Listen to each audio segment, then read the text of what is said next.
Hi, this is Dominic from Paphos Life, and in today's film we're driving from Tala to the Lighthouse Beach next to the harbour. So let's have the map up, and here's the full area, and we're starting up in Tala and heading down into Emba, and from there we're taking an indirect route to get back on the main road towards Paphos, and then we're taking diversion through Moutallos before hitting them at Tomb of the Kings Road and finally going to Lighthouse Beach.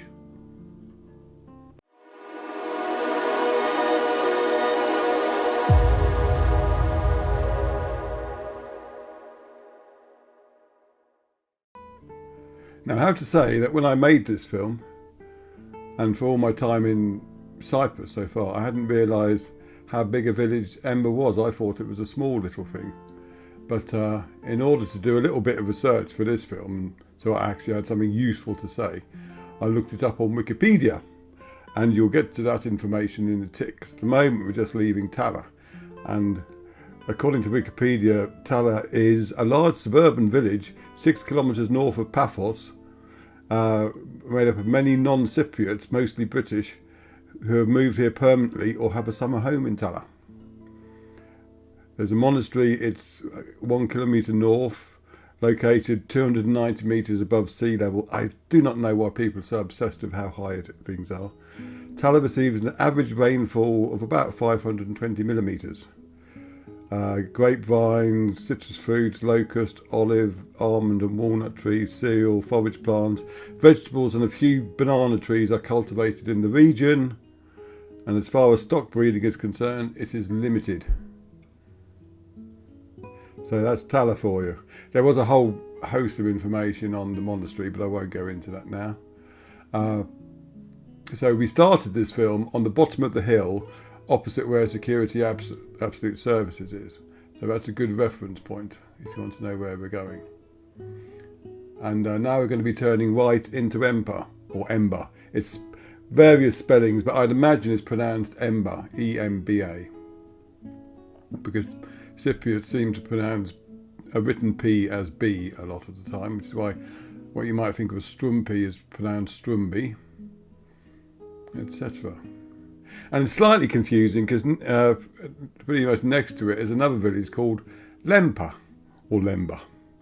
And I always used to think that it was the same place, but just different spellings, but it turns out they're different places. Anyway, so what information do we have on Emba? Well, it's one of the largest villages in Paphos. It is spread over a wide area and not only borders Paphos, but also the villages of Chloraka, Chloraka, Tala, Tremifausa and Mesoi. It has a population of more than 4,000 people. The village already existed by the Byzantine era, and it is known from the Frankish period with the same name. The 15th century Cypriot historian Leontios Makarios, in his chronicle, mentions a visit of the King of Cyprus, Peter, from 1359 to 1369, quoting, "And the king went hunting and reached Emba towards Paphos." So he didn't exactly have a great deal to say about it, but it was mentioned. Louis de Mas Lettre, and apologies for the pronunciations, but who cares, includes the village both amongst those that belonged to the family of the King of Cyprus during the period of Frankish rule, and as one of the king's villages that cultivated sugarcane. During 1468, the village had fallen under the region of Chrysihu, which is up now, that's where Polis is basically. So how this got under that region, I have no idea. So this is the actual centre of Emba now. The name of the village is purely Greek, belonging to the Cypriot dialect. In this dialect, Emba means enter. It is possible that the name of the village was given because it is built at the entrance of Paphos. That is the edges of the city, through which the travellers from the north, northwest and west came in. Another version mentions that the name was given to the village because it is situated near the coast from where people departed from or arrived to Cyprus by sea.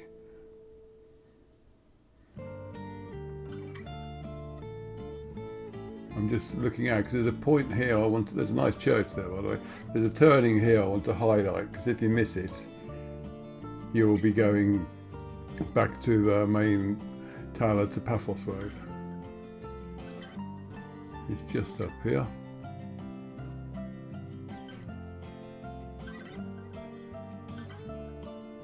Because it also signposts a little garage saying it's 200 metres away, and I get a bit annoyed because it isn't. But that's just me being OCD.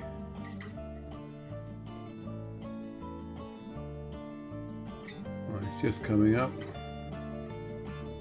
Right, is that it? No. Here we are. Right, turn here. There's that offending garage sign. I see what you're doing. And yeah, this takes us down to the main Chloraka to Paphos Road.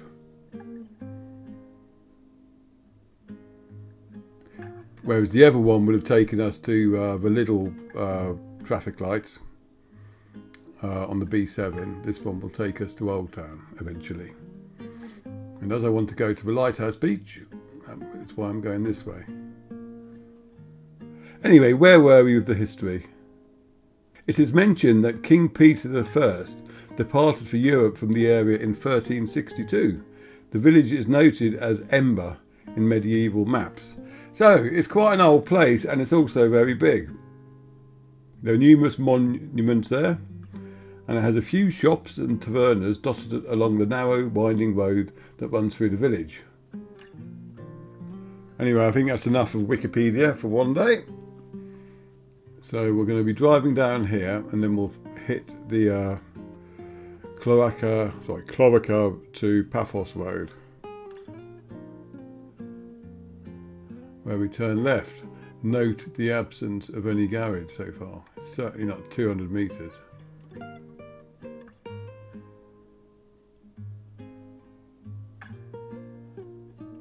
And here, finally, you do get to a garage.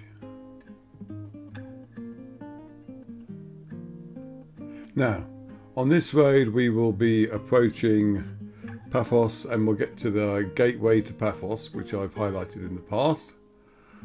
There are actually 12 of those dotted around the city, and they cover each of the entrances to Paphos apart from the one by the Neon Mall.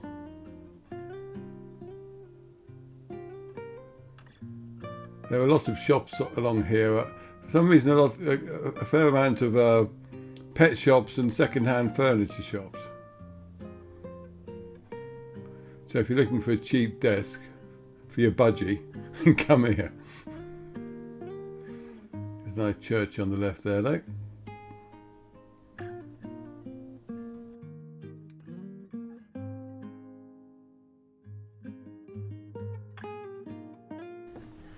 And remember, if you like our content, please do subscribe to our YouTube channel, as it really does help YouTube promote us.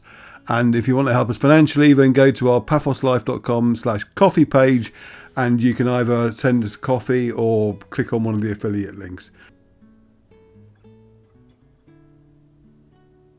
Weather-wise, blue skies, a little bit of cloud.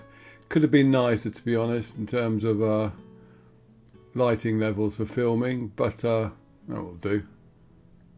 At least it wasn't raining or too hot. I mean, by the time I'm adding the sound to this, it's a couple of days later, I have to say. It was supposed to get cold over the weekend. Colder, sorry. That never happened. So we're still roasting a bit.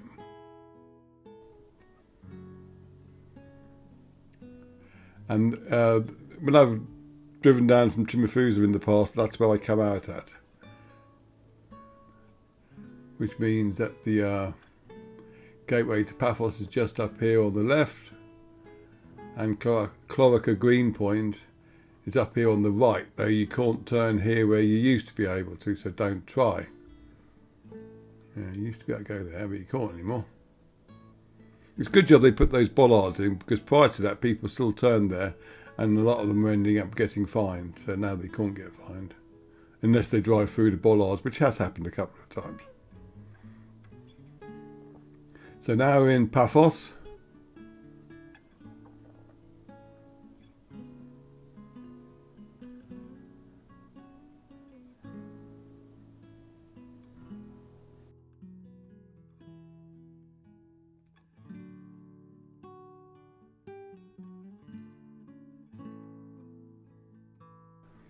Now, so on the right here, you turn to get to the Chloraka Green Point. New car park built there on the left, and just beyond that, coming up, is an old Turkish Cypriot yard, not just a single grave. That's because we're in Moutallos now, which was the Turkish Cypriot quarter of Paphos.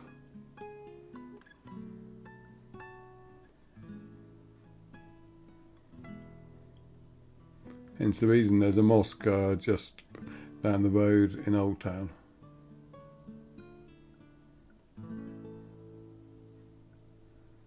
This traffic was fairly annoying. This road can actually get quite bad for cars for some reason. Never sure why.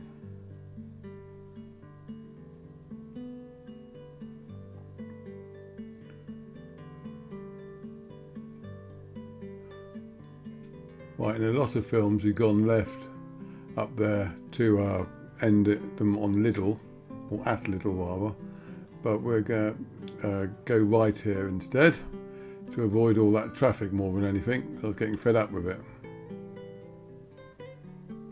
This was going to be a drive through Old Town, but I thought, well, sod that, I'll just go through show you the Moutallos cliffs again instead, but from a different direction.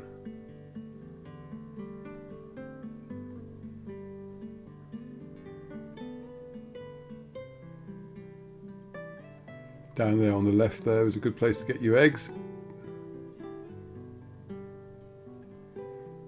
Really only applies if you live here, I suppose.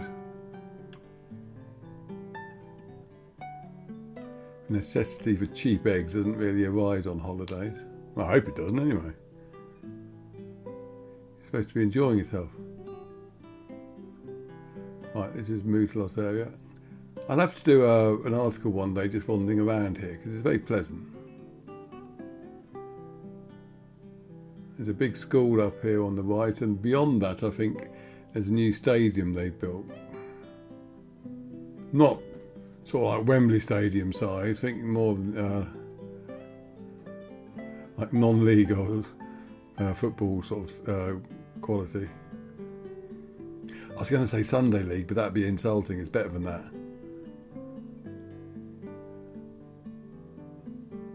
There's a nice little chapel on the left there, and a nice tavern on the right. Can't remember what it's called. It's probably called something like Moutallos Cliffs or something. And the cliffs are there, you can see them. And we take a sharp turn here. Be warned, it is very sharp. Now on the right here is some weird art college or something, because they have lots of work in their garden there. You'll see statues galore there. And you follow the road to your right here. Come on, get out of the way. This is crucial, this area, to indicate, because I only say that because most people don't, and it's really annoying because you're sat at the junction here waiting for them to drive past you, and they'll just turn left and you could have gone out. So if you're on this road, please indicate.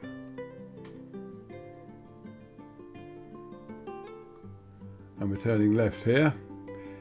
If you carry on, you'll end up on the Tomb of the Kings Road. And we will end up on the Tomb of the Kings Road now, but I want to be further down it.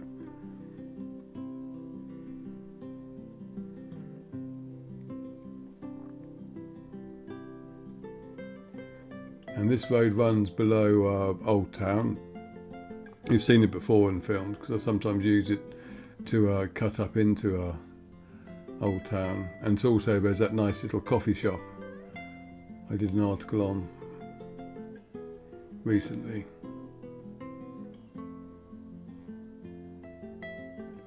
That's just up there on the left. You'd turn up there to get to Old Town.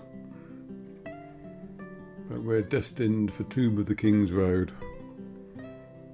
We just passed on the right a little stall selling probably melons.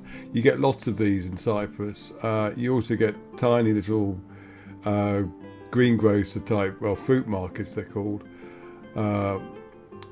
Don't just drive past them, because you can often get really good bargains in there, and they're normally set up by farmers directly, so it's going straight to the farmers themselves, and you'll be helping them if you use them.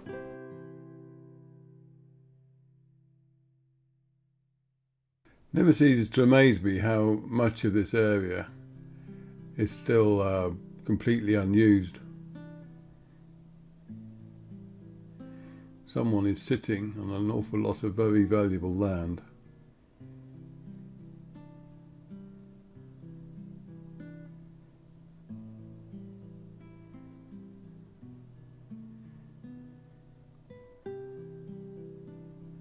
I suppose this road here could now be called New Butcher Boy Road, because this is where Butcher Boy moved to. You'll just see it on the left. Though their sign isn't as big as is it.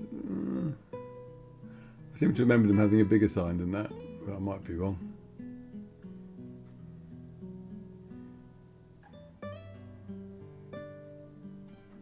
And this road goes on to Tomb of the Kings Road. Normally I'd turn left here and go to the Kings Avenue Mall roundabout, but because I want to go to the Lighthouse Beach, so I was going to fly my drone there, I'll be turning right here. Looks like I was going to go through the red light then, didn't it? Don't worry. Now that they got these new fine things at traffic lights, I'm very cautious. Even though they mark on the road now where they are, it's just not worth it. I mean, €300. Ouch.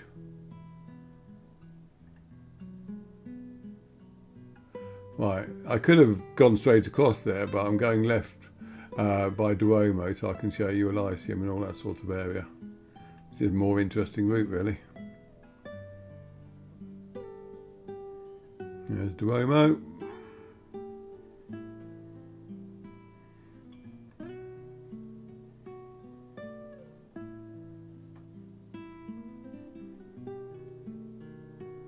Elysium on the right.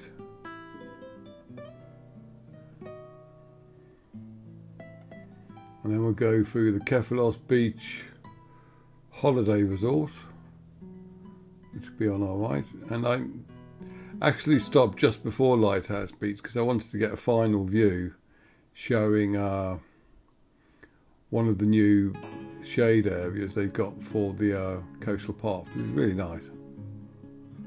It deserves some coverage. Besides which, you'll see the Lighthouse Beach in the drone film that I make anyway.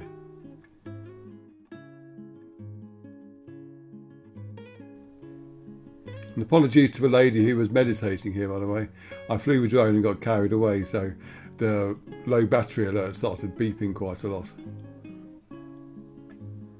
I was flying it back. There's the little shady area I was telling you about. So thank you for watching, and I will see you on the next film. Cheers!